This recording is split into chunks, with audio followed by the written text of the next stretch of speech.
is child prodigy. Radio Digest, January 15th, 1927.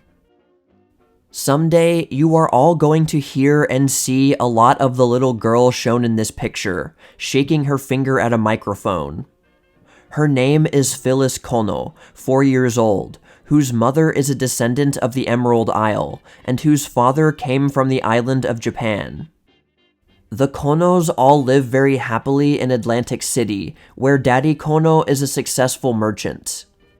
Phyllis, who first opened her eyes on this earth only a little over 4 years ago, carries on a conversation with her playmates and elders with precise English, and a vocabulary that is little less than astounding. Recently, she passed some screen tests for one of the largest American producers, and was pronounced a find. She has a vivid imagination. The director tells her the situation, and she goes through the business with the fidelity of reality. Called upon to entertain, Phyllis evolves her own presentation. She has been introduced to several radio audiences in Atlantic City and New York. For such occasions, she generally sings. If she does not remember the right word, she substitutes another that serves just as well. Psychologists have taken a keen interest in this unusual little person. She is rated as a 14-year-old.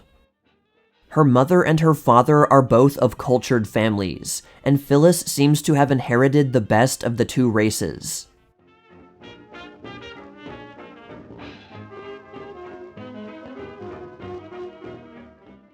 Children's Hour at KHJ so good that even grown-ups delight in hearing it.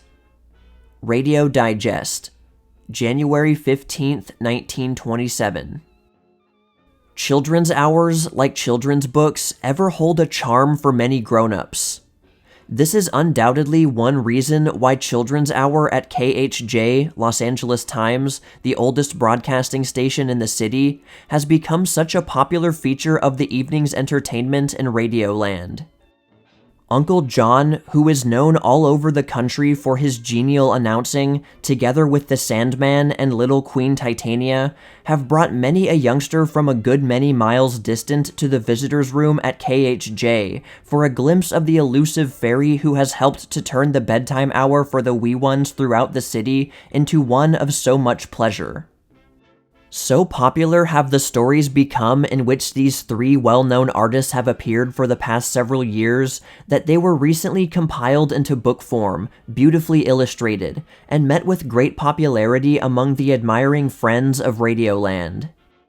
Queen Titania, whose sweet voice has carried many a youngster into the realm of fairy castles and fairy folks, is herself a most elf-like little lady to meet, with her fair, fragile beauty and head of blonde curls.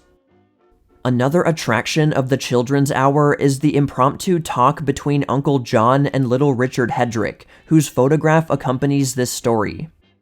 The picture shown here is reproduced from a beautiful oil painting which hangs in the broadcasting studio as the gift of appreciation from an artist friend of Radioland. Nor must we forget the sweet contralto singer of beautiful lullabies and children's songs, Lenore Killian, known as the Lullaby Girl. Then too, little boys who are lovers of dogs also come in for their share of attention. For there is the nightly interesting talk by H.M. Robertson, the dog man, or dog fancier as he is called, who tells the boys and girls about the latest style in canines and how to feed and care for them.